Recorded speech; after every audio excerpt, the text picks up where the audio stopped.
Hello, everyone. Very nice to be here.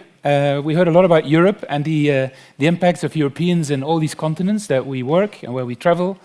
And this is also a bit of the thread in my story, the role of Europe, how I worked outside Europe a lot in many of the places I've seen the last 3 days. I've been, I've worked, I've supported people. But at some point I decided to come back to Europe. And it felt like coming home because I'm a European by birth. I'm going to talk about how this continent where we are now, and where we have welcomed all of you here, how we are working on a new big ambition, and in fact only recently. And everyone told me, Frans, you have to tell a bit about yourself, about your history. So I put one slide together, which is 30 years of my life in just one slide, with a few points that I want to share with you. And actually there is something similar I discovered with Tim, because Tim was in the mining industry, and I actually grew up as a kid in an area where there's coal mining and where the mines were actually closed down, with a huge impact on society and labor and so on, and huge investments were made by the government to sort of compensate for all the employment that was lost. And in that time, I was like 10, 11 years. I went out a lot. I lived actually in a beautiful area where the mines had a big impact, and I saw nature disappearing to points where I have been crying about what I saw. And this bird changed my life. I'm sure all of you have a moment in your life when you were young or where you went, and you think about it, this changed my life. And I was playing outside with a friend. I was 11, and suddenly I was face to face, 2 meters away from this owl looking at me with these ears or plums and with these orange eyes. And I thought, wow, what is this? And I went to the library and looked it up, and I saw my first long-eared owl. And that made me a bird watcher. And I started bird watching. I was every minute of my life, I was outside with friends bird watching. And it took me along bird flyways. I did expeditions to Gabon, to Senegal, to the Middle East, to the Mediterranean, following birds on migration, counting them, catching them, and so on. So that really has been a part of my life and still is. And in terms of professionally, I wanted, because I was so touched by the loss of nature that I saw, I want to do something. All my friends, my birdwatching friends, became biologists, and I decided that's not what I want. I don't want to become a scientist. I want to become someone who works in practice, and I actually became an engineer. I started forestry, land and water management, and engineers are people that want to get things done, and of course also a lot of scientists, but that was my thing. And one of the big things I worked on, starting in the Netherlands, is one of the largest river restoration programs, 50 kilometers of river, completely reshaped, opened up, and created a beautiful wild nature area. And this is 10 years of my work. And while I was still doing those bird expeditions to all these fantastic places, I also realized that I would love to do international work. And I started working at WWF in the Netherlands. I worked there for 14 years, and I got in touch with many of the big initiatives. African Parks have done a lot of work, Peace Parks Foundation, but also I worked in the Pantanal in Central Asia and Southeast Asia, worked a lot on wetlands, and then more into protected areas and species conservation. And my connection with Africa has been there for a long time, and still is. I'm still connected somehow with African Parks, but I'm also one of the trustees of the Zambian Carnivore Program, which is a fantastic program working on large carnivores in that part of Africa. And then I moved to Rewilding Europe. And I had the benefit of seeing all these different initiatives all across the world and learned from and took the best elements and the things that I thought could also work in Europe. And that's how we started Rewilding Europe. I'll get back to that later. So that's my life in one slide so far. So the European context. We love this nostalgic, beautiful, small-scale landscape that existed all across Europe just before the Industrial Revolution, and people love it. But you have to realize that all Europeans grew up in a very discultivated landscape, and we think that is nature, that is how it should look like. But if we then travel, like I did, to all these other areas, you see, well, that's actually not nature. This is actually a very short period in European history. Landscapes look like this. We love them, we love these cultural landscapes, but don't mix that up with how nature could look like in Europe.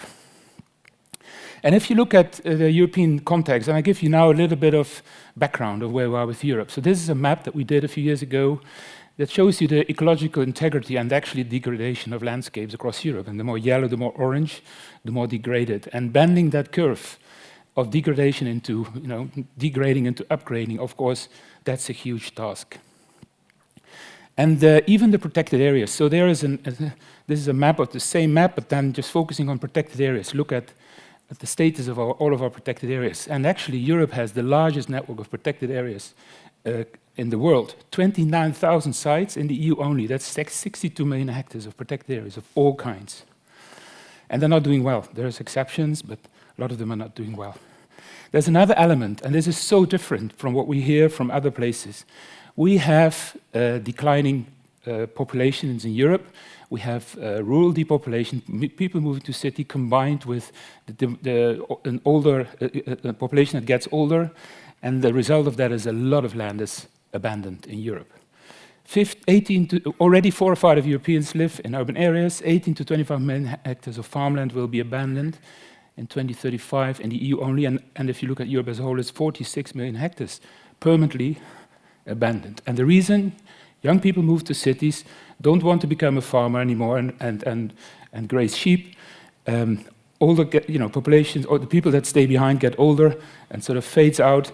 And also these areas by nature were marginal from an agricultural point of view, despite huge subsidies that the EU puts in there to keep the countryside alive. And with the people leaving, also livestock is leaving. So we used to have big herds of wild animals. There's so much evidence about this. Like in Africa, we had aurochs, we had wild horse, we had deer, we had lots of large herbivores grazing in Europe. And those were replaced by cattle, goats, sheep, zillions of livestock we used to have, and that is now decreasing a lot. And if you realize that, it's the first time in history since the Holocene that Europe doesn't have grazing. And a lot of the fires we have in Europe are associated with climate change, but another big reason is that the grazers are missing in those landscapes. And that has a huge impact on our systems. And we sometimes say it's a bit of a digital landscape. So areas that are very suitable for agriculture become ecological deserts, and the small-scale landscapes that we knew from the pre-industrial era become continued forest. And you would say, well, fantastic, trees, but that's not the kind of nature that is so typical for Europe. In fact, more than half of our biodiversity comes from everything between open soil to closed canopy forests. So think about all the species that need sunlight. And then if you look at how nature is being managed in Europe, so on the left side you see all the Natura 2000 areas in Europe, so registered by the EU as areas of biodiversity importance.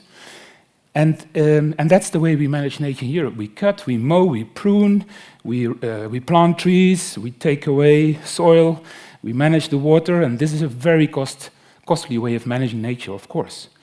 And calculations were made what this would cost on an annual basis. 4.6 billion would be needed to manage nature this way. And then people looked at, studies have been done, how much money is available, and it is less than 20%. So you never close a gap of 80%. And this is where rewilding comes in, and this is where Sir David Attenborough at some point said, rewilding is helping nature to restore itself. So we need another solution. If we want to restore nature at scale in Europe, we need to do exactly what David Attenborough is saying. On the other hand, we also have an incredible wildlife comeback happening in Europe, and that's different from many of the stories we heard. We did a study with the Zoological Society of London and BirdLife and others on wildlife comeback in Europe and what has been driving this. And look at these species: elk, bison, ibex, red deer, chamois, grey seal, harbor seal, brown bear, wolf, jackal, humpback whale, wolverine, otter, badger, all increasing big time in Europe. And these are some of the graphs that came out of this report that we did. And so you see here the year at the end of where the little dots are, when they start measuring it, and then the line indicates the percentage of relative abundance increase. And that's just unbelievable to see how all the species groups have made a fantastic comeback. And the main reason, legal protection, habitats and birds are active mostly, change of hunting policies, stop hunting or regulate hunting big time, and of course a lot of dedicated conservation work, reintroductions, habitat improvement, and so on. So this is a success story, and we're not often allowed to talk about success stories in conservation. We have all the red list, and when we published this report, our fellow conservation organizations were saying we should be careful with this because that could be used by people to say, so everything is fine, of course, but that's not the case. But we need to also show successes and that it can work. So Then this whole idea about rewilding came, and I remember well when we started thinking about a new vision for nature in Europe that looks beyond agricultural managed landscapes. We discussed this, and this was in 2008, 2009, and I was talking with someone in Canada, Harvey Locke, who was in the Wild Foundation, and the word rewilding was used in the US, but not in Europe, and I really liked the term, and he advised me actually to not start using that word, because there were some bad examples, I don't know, but I said, well, I think this is a perfect term to start working with, because it's a new term in Europe, it wasn't around, and we think it really very well explains what we are looking at. And we're looking at a new vision for nature in Europe. That is our ambition, was it from the start, and the paradigm shift in thinking how Europeans look at nature and how they treat it. And we were the four founders. You see the gender balance was perfect. Jokes, of course. Now it's quite different in Rewilding Europe. Majority is females and women. But we had four people that had different angles to this. One came from marketing communication on the right side, Stefan Wietstrand, one's of Europe top photographer. Then on the far left side, Neil Burney, CEO of Conservation Capital, working a lot in Africa on the interface between conservation and finance. And myself and my friend on the side, Wouter Helmer, started rewilding in the Netherlands 35 years ago. So we've actually been doing a lot of rewilding across Europe. And our idea was we need to think, we shouldn't think big, we should think bigger. Conservation in Europe is a lot about projects, 3 to 5 years, going from project to project. Oh, project is ending, we need a new project. And we got completely fed up with that, and also very much restricted funding and short-term thinking, so we really wanted to change the idea behind it. And so our mission became, it's actually twofold. One is we want to demonstrate rewilding and the benefits it brings through working in big landscapes across Europe, and by doing that, inspiring others to also start doing rewilding. So we had a big vision from the start. We didn't start working in a protected area like some of the initiatives that we've heard about. We actually started with a big vision for Europe and then looked at how can we demonstrate this and how can we grow it. And in those days, so we're now talking 2010, 2011, after that, many books about rewilding became very popular. The first one was Feral from George Monbiot, 2014, so that was 3-4 years after we already started with this whole idea. And there's a book that Charlie wrote with his wife, Isabel, the book of Wilding. And so in Swedish, Spanish, French, the author of Rewilding Iberia is here, Jordi Palau. So really an interesting development. Lots of people liked it, but also the scientific community. There's a lot of scientists that still tell you the old school story about Europe and that everything should be one big forest, but there's also open-minded scientists that really look at this completely different. And so we had very, very interesting articles being published over the years about the role of rewilding and the opportunities out there, where scientists are not telling you what to do because you need evidence up front. We don't have time for that, but scientists that join and like to learn and rediscover actually how ecosystems can function in the European context. And another big element which is adding on to the strict protection we have in Europe for wildlife, for instance, is the new EU nature restoration law that came into effect in 2020, and where now EU member states need to make national restoration plans with legally binding targets. So that's quite a thing, and we have been working to see how we can help, how rewilding can help achieving those targets. So that's a big opportunity actually from the policy side that is for us in terms of scaling up rewilding. So if you talk about these landscapes in Europe, as opposed to the beautiful, nostalgic, small-scale agricultural landscape, this is a picture that was made by Tony Lobet here from Catalonia. This was actually the goodbye present of Delhi when he left Rewilding Europe. But look at this landscape. This is Spain. Spain is one of the countries where we are here with one of the biggest opportunities for rewilding at scale, and it's happening. And Rewilding Spain, just being a very young organization, moving really fast and successful with this. So quite a different look at how Europe could look like. And we thought, okay, there is no blueprint, there are no silver bullets, but we can work with principles. And actually we developed those principles here in Spain about how can you apply this idea in different contexts. What are the leading elements of that? And I'm not going through all of them here, but those are really important because this is what connects us and how we, wherever we are, how we work. So we decided to put our vision into practice, and we actually solicited nominations from people, organizations, individuals. Come to us if you think this is a good idea. It has to be at least 100,000 hectares and a lot of other criteria. And that was back in 2010, and we got dozens of nominations. And now we're in the situation, now in 26, where we have actually 11, and the last one, Galway Bay and Islands, here in Ireland is going to hopefully be started up this year after 2 years of preparation. So we have a beautiful collection of landscapes there where we put our ideas into practice. And these are the places, now 11, but we're growing to 15. Actually, most of them are much bigger than 100,000 hectares, and totally we talk about 6.5 million hectares. They all have their specific focus, but what is really important that it's a locally led leadership and ownership within those countries.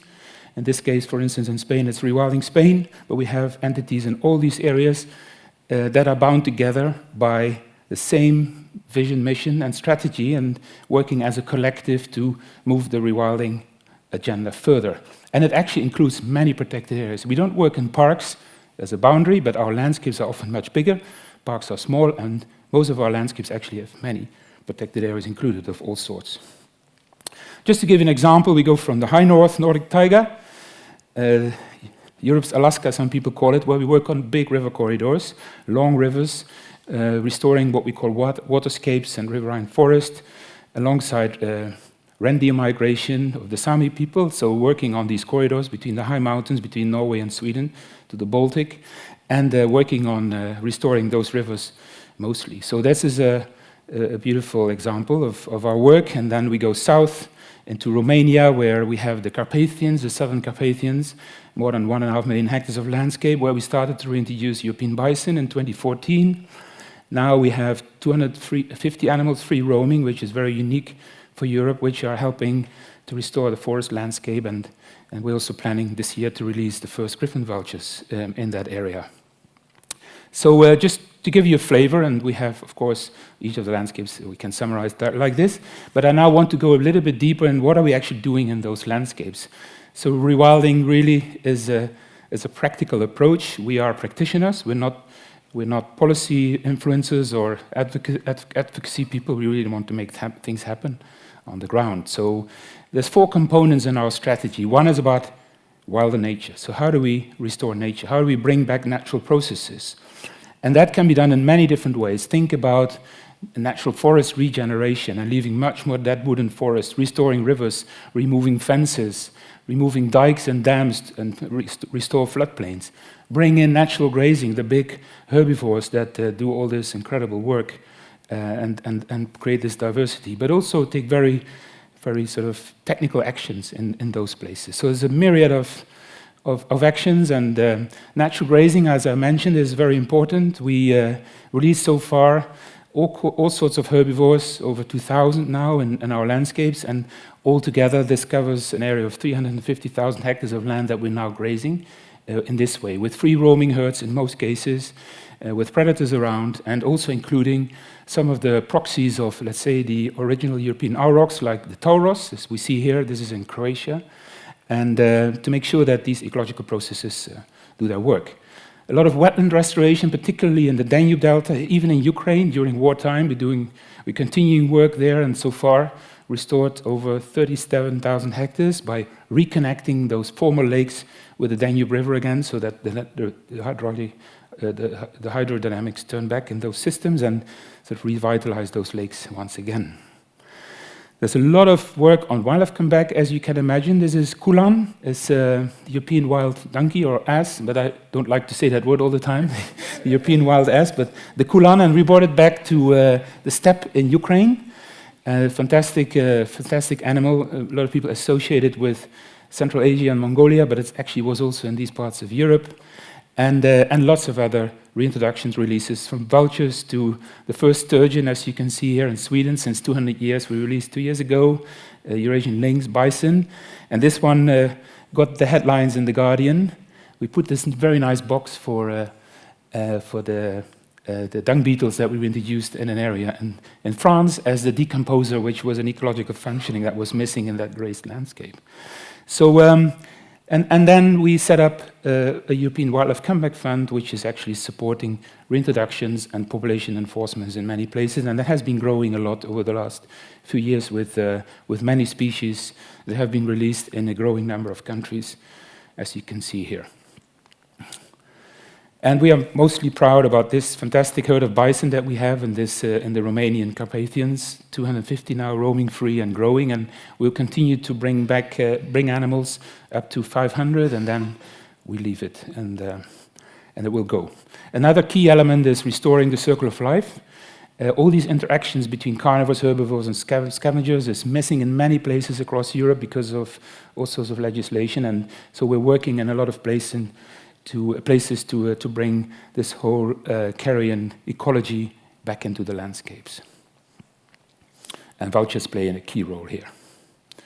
Then there is nature for people. That's our second component, really important because, as we have heard so much, this is a no-brainer.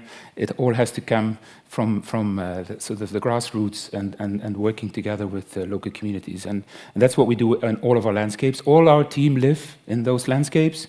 That's where they work and where they know the people and the landscapes. And a lot of the work around nature for people is around economic benefits, creating jobs and income and all of that, but also about wider benefits. Things like identity and pride, culture are also part of our work around nature for people. And one of the things we want to do is, of course, also bring people to those landscapes. And we've tried a few things, but now we have just launched, now nearly a year ago, and you should have a look, wildtheplaces.com. We set up an online booking platform where customers can directly book with the local providers. Now in I think 9 of our landscapes, and it's growing, 160 offerings, and you can book very nice visits to our landscapes. And we want to create that traffic because it supports the local entrepreneurs and people who work and have a business in those landscapes. And it's not only wildlife, it's not only the beauty, but there's a lot of gastronomy in Europe. There's so much diversity. Think about all the wines and the cheese and the, you name it. And so a lot of our teams are working on this. And these traditional products are now put into a new context, the context of rewilding, instead of something that refers to going back to the past. It's part of a new narrative, basically. Building engagement is key, of course. We do this at all levels, from the local landowner up to European Commission, and many things, of course. People need to know about what we're doing. This is how we engage. We have all sorts of ways of doing that, from podcasts to films to events and celebrations. We heard the word celebration a lot, and that's really a big part of our work, actually. And film is an important element. If you want to have a look at our website, we have a Rewilding Europe series. It's done by a French filmmaker, Emmanuel Rondeau, award-winning filmmaker, and beautiful 10-15 minutes documentaries about that immerse you in the landscapes and see how the people in our teams there work. And then there is the element of scaling up, because you can work in all these different places, but we want rewilding to become a mainstream approach to nature recovery in Europe, as I said in the beginning. So how do we do that? And we have a number of approaches. We just started with this 3 years ago, and one of the first things we did is to create a coalition, European-wide. So now we have 16 European countries that have rewilding organizations, and of course it's very important to work together and align the way we think, communicate, and learn from each other. So that's very important. But we started also something really exciting, and this is related to protected areas. As you saw, in the beginning, Europe has 62 million hectares, EU only, of protected areas of all sorts. And I realized that, imagine, we get the protected area sector moving into a rewilding journey, starting small maybe. How can we, the scaling up potential is huge. So what we did, it took us 2 years to identify 10 front runners of parks all across Europe that want to be part of this journey. And we started working with them. We signed MOUs and partnership agreements, and they also worked with the Europark Federation on this. And these are the first 10, the front runners. We always like this idea of start working with the early adopters and then see how we can reach the wait and seers. And so this ranges from coastal to mountains, from the very west in Ireland to the very east in Georgia. Amazing places that want to start working with us on a rewilding journey. So that's a fantastic upscaling opportunity. And we do a lot of monitoring. I didn't show you lots of graphs, but I just want to show this is a dashboard that we produce for our board to report all the work we do, and we summarize. A lot of data are automatically gathered. So there's a lot of automation in the system, just to give you a feel of how we monitor, because we really want to show and know, of course, and learn how much progress we're making. So there's a lot out there, and this just gives you a picture of our work, which started right from the start, from 2011. So I'm getting to the lessons learned. 5 minutes, I will make it, I think. Where are we now? You know, we are 15 years now. We are a young organization. African Parks is 25 years. Australian Wildlife Conservancy, I don't know, Tim, where you are, but 35. We are 15. And, but we've come a long way. I think we've grown a dynamic. We managed to create a dynamic and growing movement of rewilders across Europe with lots of things going on beyond our landscapes. We have a network of partners in 30 countries that are also have started to do rewilding. What is really exciting, especially for the younger generations, we have 1,000 members of European young rewilders, all early career professionals that are really interested to work on this in whatever position they can get. We have set up these organizations that together form this coalition, and there's a wide scale application of the things we developed and the knowledge that we've built, and exchange that. And we see a lot of results and also impact starting to show. And this is exactly what we were heading to from the start. We want rewilding to become a mainstream approach to nature recovery in Europe, and we are well on our way. But there's still a long journey, of course, ahead of us. So what are the main lessons learned? My 2 last slides from this journey so far. Incremental growth is something I'm sure resonates with many of you. It's not like a few big steps and you have something cool and nice and effective. This is every action, every day, every week, every month, every year, and you build a house, and that house is there. And that's, I think, what we learned a lot, is that, okay, there's 2 steps ahead, 1 step back, but it's the incremental growth that ultimately makes a decision, the difference. And you look back when you're up on the ladder and you say, wow, we've come quite a way. And of course, how we want it to be is like this, but it's not like that. But that is the reality, and there's setbacks, there is moment of celebration.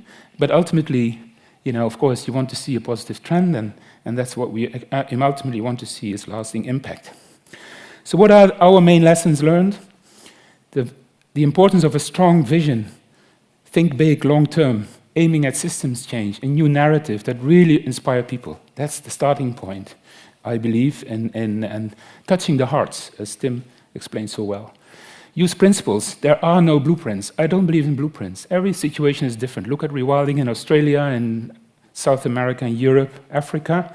It's all different, but they use certain principles, and I think it would be nice to discuss those. We deal with the shifting baseline syndrome. I think most of you are familiar with that. The cultural landscape versus the wild landscape, and how wild could we make it in Europe? And how do we overcome those challenges of people that have completely forgotten that the seas, the Mediterranean, shouldn't have those little few fish, but they were actually full with fish and dolphins and what have you. Starting to work with early adopters. Why go to a place and work with people that are difficult and don't want, and try to convince them? We worked demand-driven. Our landscapes were nominated to us, so that was a good start. But there's so many people that are interested in this, so start working with those. And I learned this from American Prairie. There we go, Daniel. The 20-60-20 rule. So the adoption curve is really interesting to think about. If you have a great idea, there's always people, wow, I like it, I want to be part of this. That's the first 20% early adopters. Then there's a big majority, 60%. We call them the wait-and-seers. Maybe yes, maybe no, the big institutions, NGOs, government. And then there's 20% never. Don't focus on the 20% that says never, because you will not convince them. Make sure that you bring most of the 60 into your first 20, and then you see traction, you see even the rejectors at the end saying, maybe it's not such a bad idea. Differentiate between results and impact. This is something that we have to explain our donors and many people. A result you can have tomorrow, or now we have 250 bison in Romania, but what is the impact of that? And that's a real difference. So impacts takes time. We talked about 10, 20 years and more to see the first impact. And don't confuse your donor by saying we're making a lot of impact if it's actually a result that you're showing to them. For us, this whole idea about demonstration and upscaling, you cannot upscale rewilding if you don't have your models that are scalable and that can actually show something that you can then scale up. So for upscaling, you need demonstration. But on the other hand, demonstration without upscaling, then you remain in your places where you might be very successful. But what is the wider impact of that if you look at the challenges that we're talking about here? And I know many organizations are dealing with this upscaling challenge. But we have found a way, and we are working on this. Dealing with growth. We went through in the 15 years, you saw some of the graphs, and actually most of them go up, up, up. And then how do you grow? That, at least for me, also as leading this initiative, was challenging at times. How fast do you grow? Donors come to you, wow, we would like to support you. What does it mean? And how sustainable is that? So we moved from a startup to a scale-up as an organization. That brings challenges in itself. And you want to stay lean and mean. But you see all these processes creeping in.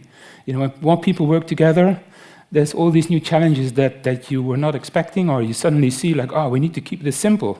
But also you need the manpower and the people, you know, to work along certain processes, because otherwise it becomes a mess. So it could be. And then how to keep your DNA.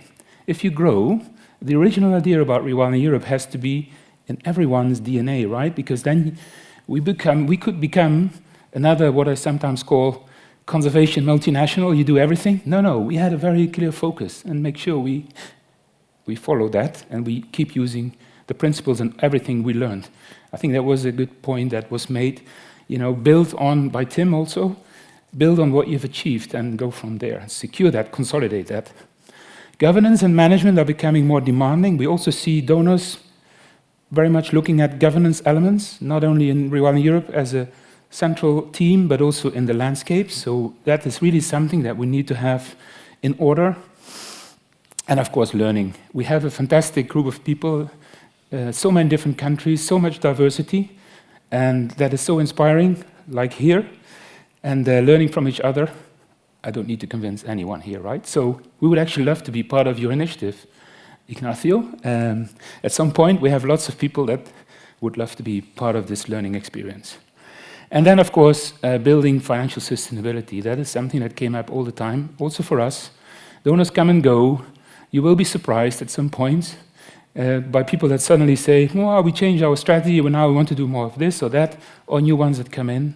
But building that financial sustainability is really, if you have a long-term strategy, it just doesn't match with the way that the donor community often works. I'm not saying everyone, but this is, of course, something that you have to be constantly aware of. If you think long-term, how do you then make sure you get to that point?